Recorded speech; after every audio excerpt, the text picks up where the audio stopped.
de Romanos capítulo 7. Romanos capítulo 7.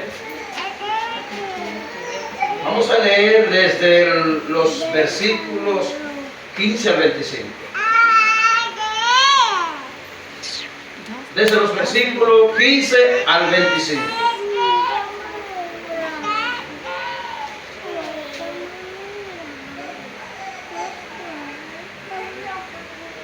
Alabado sea el nombre del Señor.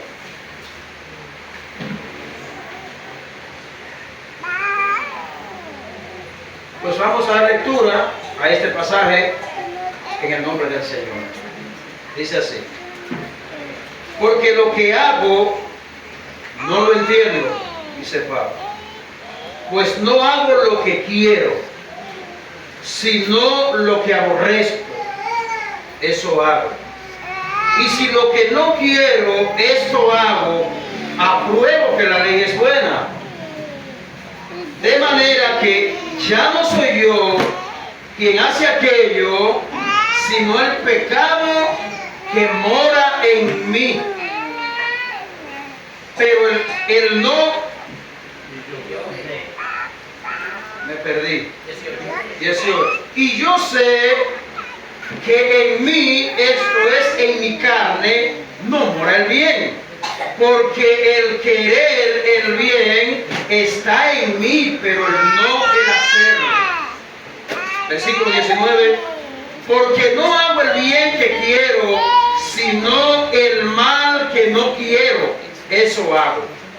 Y si hago lo que no quiero, ya no lo hago yo, sino el pecado que mora en mí. Así que, queriendo yo hacer el bien, hallo esta ley, que el mal está en mí, porque según el hombre interior me deleito en la ley de Dios, pero veo otra ley en mis miembros que se revela contra la ley de mi mente y me lleva cautivo a la ley del pecado que está en mis miembros. Miserable de mí, dice Pablo al final, ¿quién me librará de este cuerpo de muerte?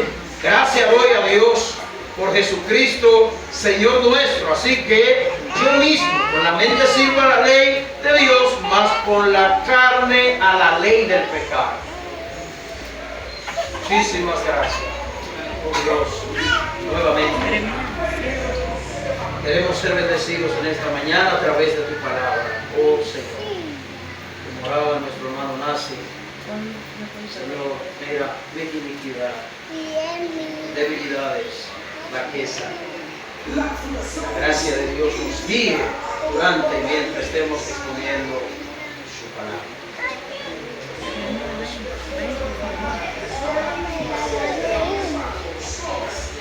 El tema que vamos a estar exponiendo, basado en el texto leído, es el siguiente: el gran dilema del pecado que mora en mí. Dilema porque algunos podrían preguntarse cómo es posible que personas que han sido redimidas, perdonadas por Dios y han experimentado el nuevo nacimiento que la Biblia enseña, no es posible que esa persona, el pecado ni siquiera lo pueda asediar. Y más adelante vamos a estar citando dos pasajes bíblicos del Nuevo Testamento que aparentemente nos dan a entender a nosotros que esto es una realidad. O sea que vivimos en el cristianismo y ya no vamos a lidiar más con el pecado. Sin embargo, esa no es la realidad. La realidad es otra, y la realidad es la que debe impulsar a todo creyente alrededor del mundo cada día a depender más del Señor y de su palabra. La caída del hombre afectó muchas cosas en la vida de cada uno de nosotros. Nosotros sabemos ya y conocemos la palabra de Dios, que al Dios crearnos, nos creó seres perfectos. Es decir, no existía ningún tipo de imperfección en la vida de cada uno de nosotros. Y por ende, todo en nuestra vida funcionaba bien, a la perfección. De manera que la caída afectó todo, aún en nosotros poder comprender las verdades que Pablo describe a lo largo del capítulo 7 de Romanos. Y esa es la razón por la que a muchos creyentes que viven frustrados en su vida cristiana, porque desconocen las verdades que aquí se describen en este pasaje bíblico, y al desconocerla viven como los monjes que han querido siempre obedecer a Dios en su propia capacidad. Eso es lo que sucede con un creyente que no conozca la gracia de Dios, que desconozca que dentro de él hay un enemigo que va a luchar contigo hasta que tú estés respirando en esta tierra. Y cuando tú desconoces eso, entonces tú entiendes que tú tienes que hacer una fuerza enorme, tienes que hacer un esfuerzo sobrenatural, sobrehumano, contando con tu capacidad para obedecer la ley de Dios. Pero cuando nosotros entendemos lo que Pablo está describiendo aquí, tú sabes qué vamos a hacer. Vamos a hacer justamente lo que Pablo en los dos últimos versículos que leímos exclamó. Eso que vamos a hacer. A Pablo no le quedó más nada que entender que no importa la madurez que Pablo había adquirido, no importa la capacidad que como siervo y apóstol de Jesucristo él había adquirido. Pablo había entendido que él no contaba con ninguna capacidad, que nadie la tiene, para poder guardar la ley de Dios a la perfección. Nadie puede hacer eso. Eso solamente se hace o se lleva a cabo en dependencia del Señor. Así que en la mañana de hoy nosotros estamos frente a un pasaje bíblico que ha suscitado diferentes tipos de interpretaciones. Y este es uno de estos pasajes que necesitan ser explicados en su contexto. Pues es que el juego de palabras que el apóstol usa, como ustedes vieron que leímos, en el juego de palabras y las declaraciones que el apóstol desarrolla aquí, son lo que han llevado a muchos a tener distintas interpretaciones de este pasaje bíblico, a interpretar de que Pablo no se refiere a él mismo, o de que Pablo se refiere a una persona no cristiana, porque una de las expresiones chocantes que aparecen en este pasaje es cuando Pablo dice que él ha sido vendido al pecado. Ahí es que la cosa se pone para algunos un tanto difícil. Sin embargo, a la luz del contexto de toda la carta de Romanos y de toda la Biblia, podemos entender con claridad las grandes verdades teológicas que Pablo está desarrollando aquí en el capítulo 7 de Romanos. Y yo le voy a decir algo, hermano. No nos debe a nosotros ahora llevar a la mente un rompecabezas para nosotros poder entender las verdades que Pablo está describiendo aquí, o el juego de palabras que Pablo está usando. Es que no entiendo lo que Pablo me está diciendo. Por un lado, Pablo me está diciendo en el capítulo 6 una realidad que no es la realidad que yo veo en el capítulo 7. Pero la Biblia es su propio intérprete. Alabado sea el Señor. Esto es alentador entender lo que en este capítulo se explica. Es alentador poder entenderlo. ¿Sabe por qué? Porque así muchos creyentes que vivían una vida sacrificial y haciendo una fuerza sobrehumana para poder mantenerse sanos delante de Dios, fieles a Dios, así hay creyentes. Se sienten bajo una preocupación que no es legítima. Porque yo le voy a decir algo, hermano.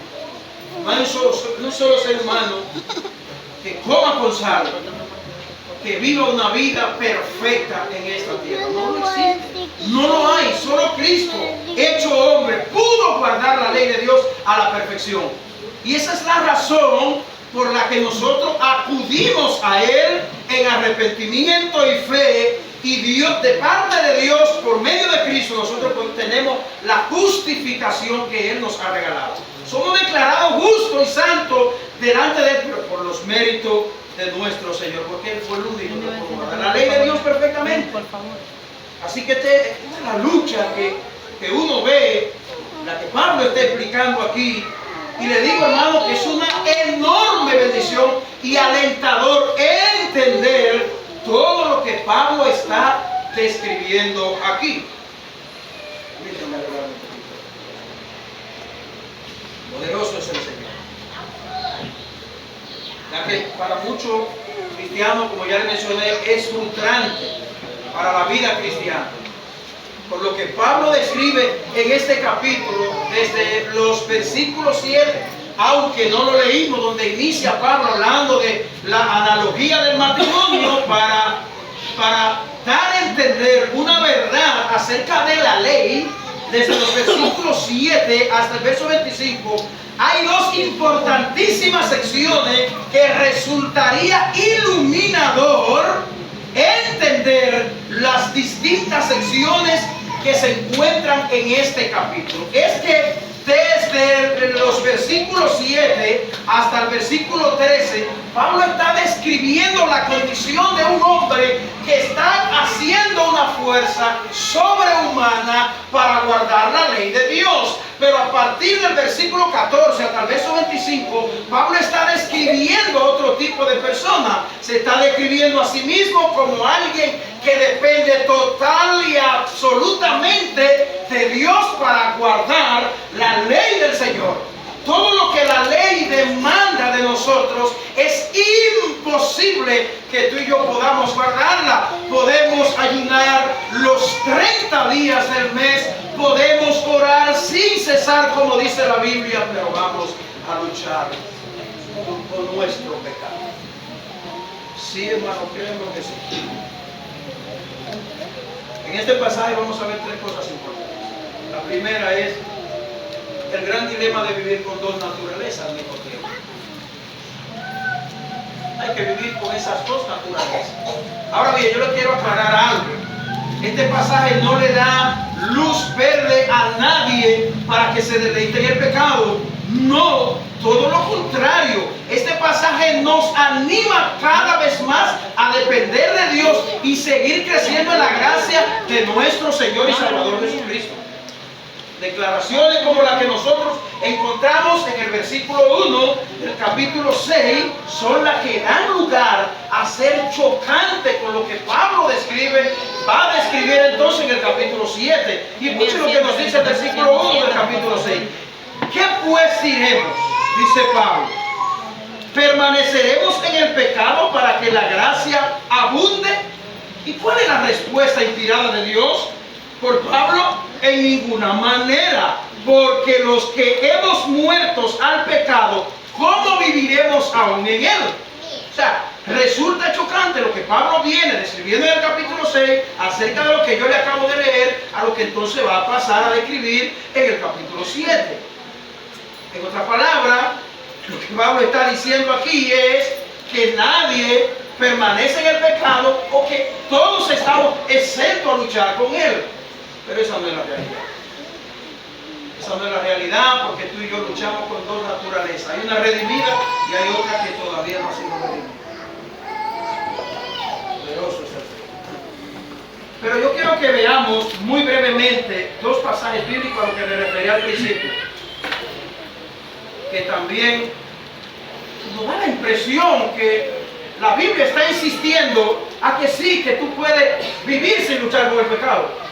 O que Dios te manda forzosamente a que tú no vas a pecar, no vas a luchar con el pecado. Vea lo que nos dice 1 de Juan capítulo 3, versículo 6. Todo aquel que permanece en Cristo, no peca. Todo aquel que peca no le ha visto ni le ha conocido. Oh. Entonces, se contradice el apóstol Pablo en lo que está diciendo aquí, que hay una ley dentro de él, que el bien que él quiere hacer no lo puede hacer. Y claramente Pablo dice por el pecado que mora en él. Y quien está hablando aquí es un hombre que ya fue redimido, perdonado. No solamente eso, sabemos que Pablo fue un hombre que alcanzó una extraordinaria madurez en la fe cristiana. Ese Pablo, quien está expresándose allí, fue quien escribió 13 cartas del Nuevo Testamento. Ese Pablo que está hablando allí es el incansable pastor y misionero que le invirtió toda su vida a Dios mediante el cristianismo. Ese es Pablo, hermano. Y oiga lo que está diciendo entonces Juan. Pero si tú y yo solamente leemos el versículo 6 de 1 de Juan capítulo 3, quedamos con la boca abierta. Pero cuando leemos el versículo 2 y el versículo 10, entonces podemos entender por qué o qué es lo que Juan está diciendo aquí. Veamos. Acompáñenme a 1 de Juan, lo que pueda. 1 de Juan, el capítulo 3. Oiga como dice el versículo 2. Atención. Amados, ahora somos hijos de Dios. Y aún no se ha manifestado lo que hemos de ser. Pero sabemos que cuando Él se manifieste, seremos semejantes a Él porque le veremos tal cual es Él. ¿Qué es lo que Juan está diciendo aquí antes del versículo 6, que leímos? Que ahora somos hijos de Dios. En otras palabras, ahora hemos sido perdonados, hemos sido regenerados, hemos experimentado el nuevo nacimiento. Estamos actualmente experimentando cambios significativos en nuestra vida. Hay muchos creyentes que están experimentando crecimiento, madurez, avances en la fe cristiana. Sin embargo, esto no significa que tú y yo vamos a dejar de luchar con el pecado que mora en cada uno de nosotros. Tiene este dilema de luchar con nuestra naturaleza caída y pecaminosa y a la vez redimida. ¿Tiene una explicación bíblica? Por supuesto que sí, hermano. Segunda de Corintios 5, 17 también nos habla algo que nos da la impresión de que, voy a leer, de modo que si alguno está en Cristo, ¿quiénes están en Cristo aquí? De modo que si alguno está en Cristo, nueva criatura es, las cosas viejas pasaron y aquí todas son hechas nuevas, pastor. Pero ¿qué es lo que dice Pablo allí? Si yo tengo luchas insidiosas dentro de mí, que solamente yo y Dios en el secreto las conocemos. Hay pensamientos pecaminosos que llegan a mi mente. ¿Cómo es posible? ¿O cómo yo puedo lograr? Es lo que podrían preguntarse algunos. ¿Cómo puedo yo lograr esta declaración bíblica que Pablo está diciendo que de modo que si alguno está en Cristo es nueva criatura? Ya las cosas viejas pasaron, tu vida pecaminosa pasó, tu viejo hombre quedó sepultado, ya todo eso pasó. De aquí en adelante la vida cristiana es como alguno podría interpretar lo que Pablo está diciendo aquí. De aquí en adelante la vida cristiana será color de rosa, todo marchará bien. Ya no tendré las tentaciones que tenía cuando iba a mi trabajo, ya no tendré aquellas tentaciones que tenía en mi casa, en el hogar, con mi familia. Mentira, hermano. De modo que si alguno está en Cristo, nueva criatura es, las cosas viejas pasaron, aquí todas son hechas nuevas. Alude a que tus deseos pecaminosos ya no son como lo que eran antes. Antes tú lo perseguías, antes tú lo deseabas, ahora no, ahora hay una mortificación. Es lo que Pablo está describiendo aquí. Pablo está describiendo la lucha interna que tiene un verdadero hijo de Dios cuando el pecado lo visita, cuando el pecado lo tienta. Tiene esa lucha, quiero hacer el bien, pero no lo puedo hacer. Hay una ley en mí que el bien que yo quiero hacer no puedo hacerlo. ¿Usted cree que un no inconverso puede pensar de esta manera? No, los inconversos no piensan de esa manera. Los no verdaderos creyentes no piensan así, no tienen esa lucha. Esa lucha la tienen los verdaderos creyentes. Si tú te encuentras en estos momentos luchando con el pecado, hay algo que te asedia, hay una tentación que te persigue, pero dentro de ti hay una fuerza que te dice: yo no puedo hacer eso. Tú estás vivo. Eso es alentador, eso es bueno, hermano. Tú estás vivo. tú amas a Dios. Cuando dentro de un verdadero cristiano hay una lucha interna fuerte, no quiero pecar. Eso que mi carne me está pidiendo no es correcto. Desobedece a Dios, ofende a Dios. Si está dentro de ti esa lucha, pues déjame decirte que eso es legítimo. Eso es bueno. Esto no significa que los creyentes están libres de pecado, absolutamente. No, no, no. Veamos nuevamente los versículos 14 al 18. Vaya que viva Romanos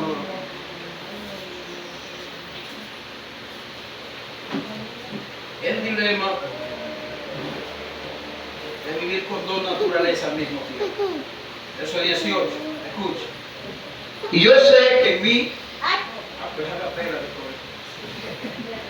y yo sé que en mí, verso 18 para los que me siguen ahí, y yo sé que en mí, esto es en mi carne, no mora el bien, porque el querer el bien está en mí, pero no el hacerlo. Fíjense cómo Pablo está describiendo esa gran lucha que tenemos nosotros los creyentes. De repente tú dices, mañana me voy a levantar y el día de mañana voy a sacar un tiempo de oración de calidad, de estudio y meditación de la palabra de Dios, pero de repente eso se espuma. O planeas salir a compartir el evangelio con otras personas y son parte de las luchas insidiosas que tienen los creyentes. O tú te propones perdonar a alguien que te ha ofendido, pero tu carne te insiste en que no debe hacerlo. Pablo está diciendo aquí, y yo sé que en mí, wow, si todos estuviéramos en esta condición, oiga lo que es difícil usted ver personas del pensamiento positivo expresar lo que Pablo está expresando. Yo sé que en mí no mora el bien. Y yo sé que en mí, versículo 18, esto es, en mi carne no mora el bien, porque el querer el bien está en mí, pero no el hacerlo. Y esto no debe traer confusión en ninguno de nosotros, porque Pablo no está hablando de la nueva naturaleza que hay en él. Pablo está hablando de su naturaleza carnal caída que sigue estando en nosotros hasta el día de la redención, hasta el día que seamos redimidos. Versículo 17. De manera que ya no soy yo quien hace aquello, sino el pecado que mora en mí. Oh, qué triste sería ignorar esta gran realidad. La ignorancia de esta realidad ha llevado a muchos a espiritualizar la vida cristiana, hermanos queridos, y confiarse en su propia naturaleza carnal o confiar en su propia capacidad. Versículo 19, porque no hago el bien que quiero, sino el mal que no quiero, eso hago. Gloria al Señor. Estamos leyendo hasta el versículo 23. Dice el versículo 20, y si hago lo que no quiero, ya no lo hago yo, sino el pecado que mora en mí. Así que queriendo hacer el bien, hallo esta ley, que el mal está en mí. Porque según el hombre interior me deleito en la ley de Dios, pero veo otra ley en mis miembros, que se revela contra la ley de mi mente y que me lleva cautivo a la ley del pecado que está en mis miembros. Hermano, ¿cuál fue la cosa que hicieron que Adán y Eva en el huerto del Edén se despertara curiosidad por lo prohibido? Fue la ley, el mandamiento que Dios le dio. ¿Sabe lo que hace el mandamiento de la ley cuando llega a tu vida? Te despierta el pecado que hay en ti. Tanto así que hay objetos en la casa que nuestros niños lo ven y nunca le hacen caso. Prohíbele que le pongan la mano para que tú veas. Eso es lo que sucede con el pecado que está dentro de nosotros. ¿Cómo es que usted ve que andan la gente que no son creyentes? Andan en sus delitos y pecados y ellos, realmente, inmediatamente esa persona viene a ser creyente, empieza entonces esa batalla interna. Una guerra espiritual, hermano, dentro de cada uno de nosotros. Y si usted quiere saber si es así, piense cuando usted no era creyente. O piense ahora en su vida cristiana. Esa lucha empezó el día que tú viniste a Cristo en arrepentimiento y fe. La lucha por el bien y el mal dentro de ti, la lucha del pecado. Pasemos a considerar la segunda enseñanza de este pasaje, la correcta reacción de un creyente verdadero que se encuentra bajo tensión de tentación. Repito el verso 19. Dice: porque no hago el bien que quiero, sino el mal que no quiero, eso hago. Y si hago lo que no quiero, ya no lo hago yo, sino el pecado que mora en mí. Así que, queriendo yo hacer el bien, hallo esta ley, que el mal está en mí, porque según el hombre interior me deleito en la ley de Dios, pero veo otra ley en mis miembros, que se revela contra la ley de mi mente y que me lleva cautivo a la ley del pecado. Aquí está Pablo con una lucha interna fuerte, luchando, batallando. La reacción correcta de todo cristiano que es tentado es esa: es huir como hizo José con la mujer de Potifar, es huir como Pablo le dijo al joven Timoteo: huye de las pasiones juveniles, Timoteo, sale corriendo. Tú no te puedes quedar con los brazos cruzados cuando tú sabes que algo para ti es tentativo. Tú no puedes transitar lugares o situaciones o circunstancias que tú sabes que son tentativas para ti. Tú tienes que obviarlas, tienes que salirle corriendo. La reacción de todo creyente verdadero ante el pecado es repugnar el pecado, es aborrecer el mal. Cuando eres instado a desobedecer a Dios, a pecar, debe huir de ahí. Y debe huir sabiamente. Debe huir enviándole notas de aliento, de clamores a Dios al cielo, pidiéndole que te ayude. Hay momentos, hermanos, en el que nosotros, para salir airosos de fuertes circunstancias de la vida, debemos clamar a Dios. Debemos pedir a Dios la fuerza.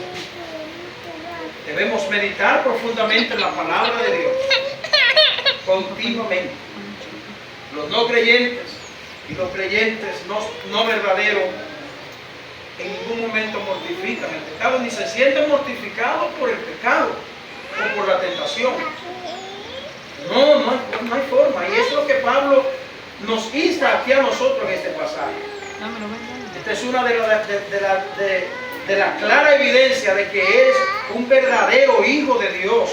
Tener un profundo deseo de no pecar, y cuando peca no te siente tranquilo, más bien entiende que debe acudir a la cruz de Cristo. Si tú entiendes eso, es porque tú eres un verdadero creyente, hermano. Cuando luchas con tu pecado, cuando lo confiesas y te apartas, como dice Salomón, ha de alcanzar misericordia. Cuando continuamente pides la oración a un hermano más maduro, el consejo, te acerca a alguien, es una señal de que tú eres un verdadero hijo de Dios. ¿Tú sabes lo que le trae el enemigo a mucha gente en la mente? Que desconocen estas verdades bíblicas. Tú no sirves para nada. Tú no ves que tú vives pecando y pecando. Tú no puedes seguir en eso. Eso es lo que el diablo le trae en la mente a muchos creyentes.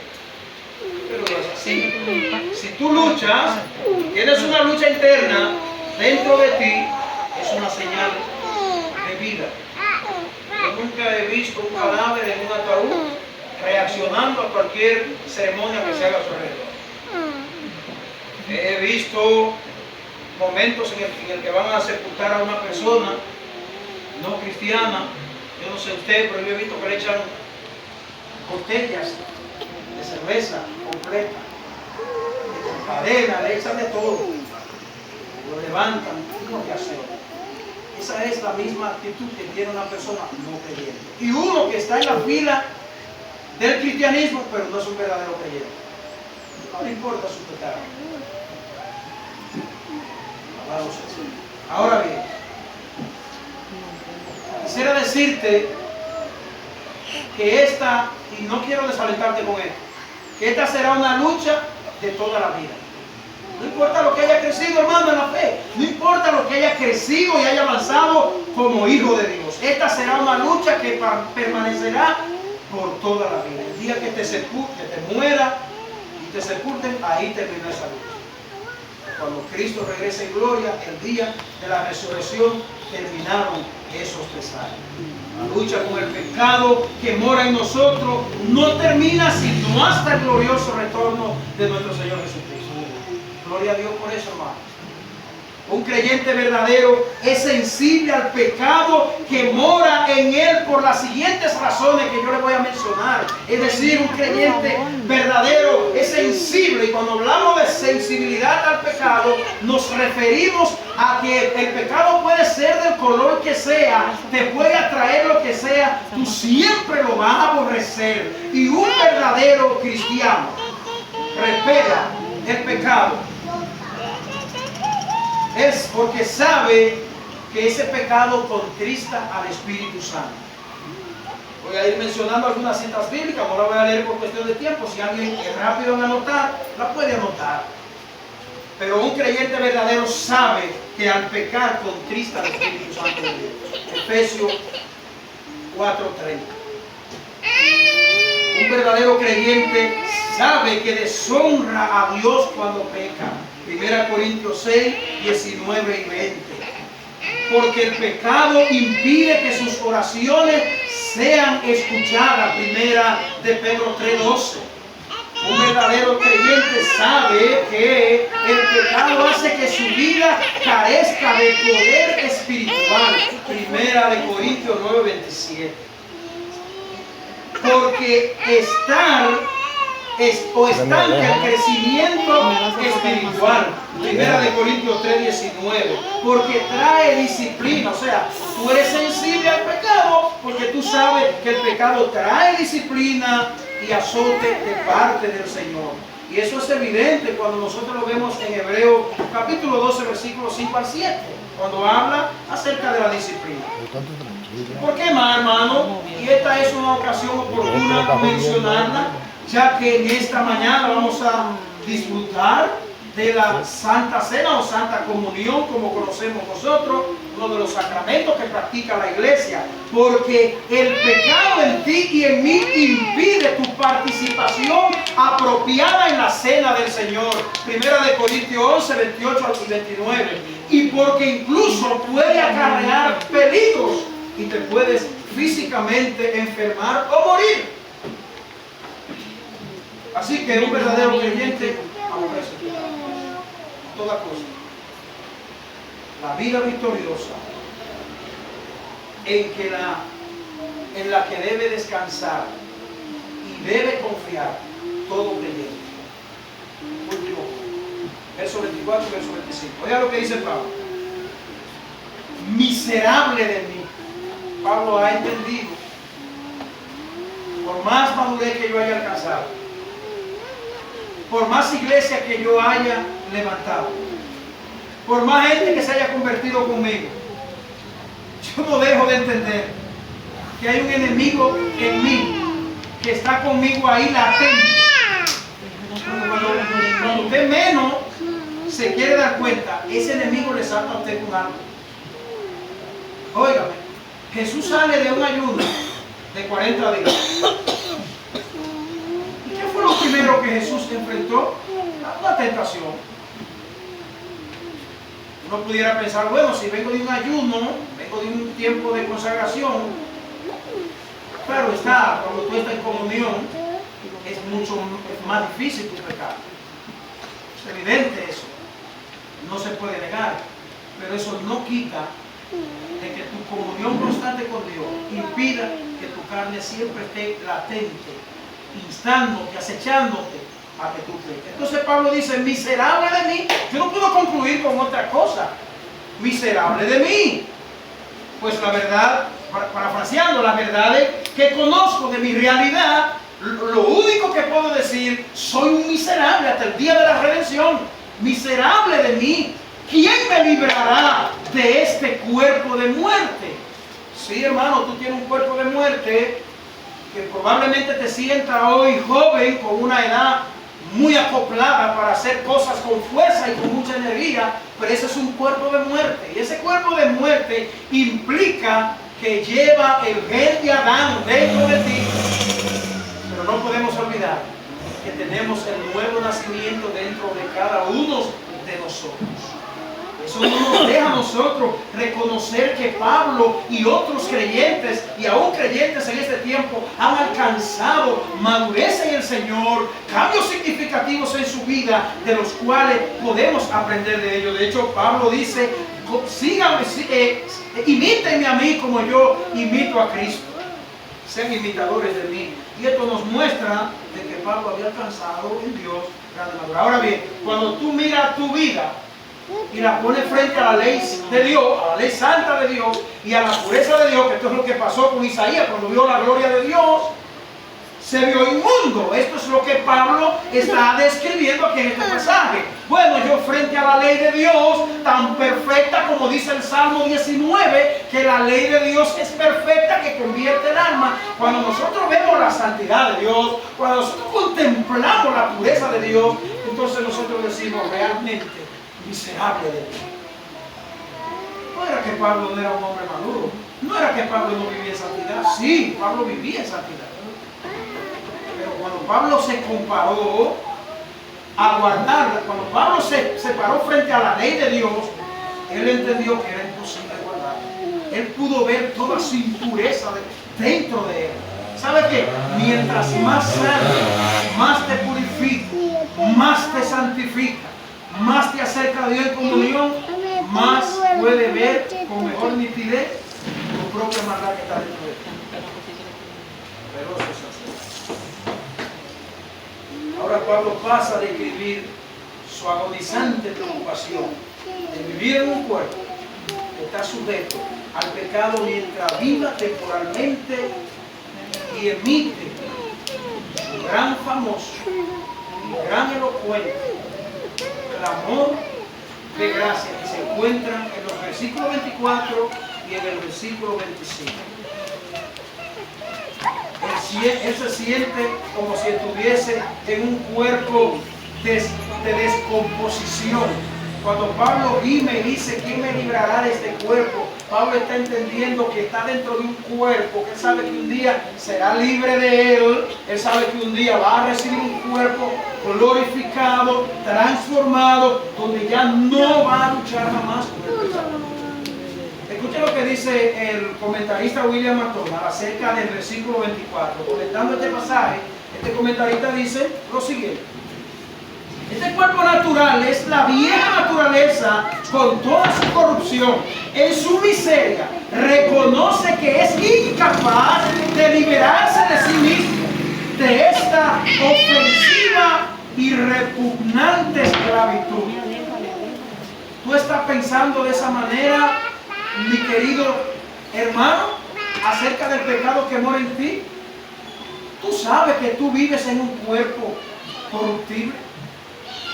En un cuerpo que todavía le gustan los apetitos pecaminosos y que tú luchas con ellos. Eso es algo que hay que reconocer. No, los creyentes súper santos no piensan así.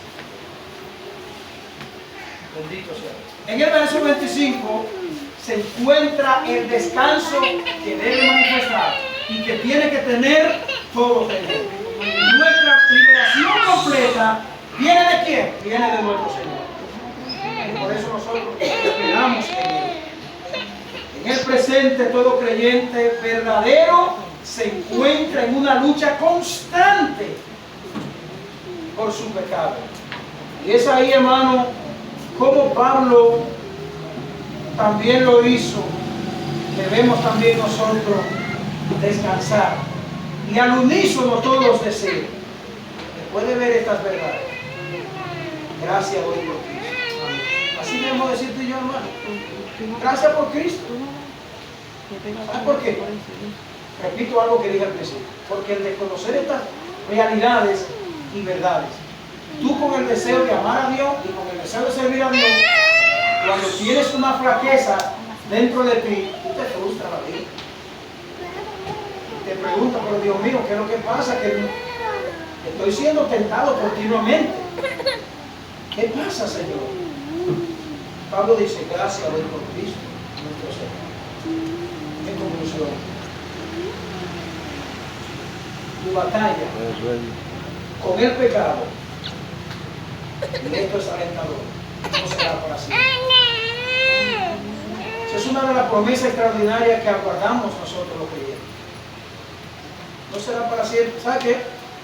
Las cosas que hoy te tientan, las cosas con las que tú hoy luchas, batallas, serán cosas del pasado. Y recuerdo, como dice una adoración muy hermosa, que se titula Gloriosa Ciudad de Dios. La muerte solo será memoria y recuerdo de la redención. Tus tentaciones insidiosas que están dentro de ti serán solo recuerdos de la redención cuando entres en tu cuerpo glorificado. Debes luchar en dependencia del Espíritu Santo. No luche con tu propia capacidad, no lo hagas. Lucha en dependencia del Espíritu de Dios. Tu lucha interna es importante, ya que un verdadero creyente, lo hemos repetido una y otra vez, y vuelvo y lo repito, un verdadero creyente siente mortificación por su pecado. De lo contrario, es un indicativo de que no eres cristiano. Así de sencillo. Oremos al Señor. Padre, queremos darte las gracias, Señor.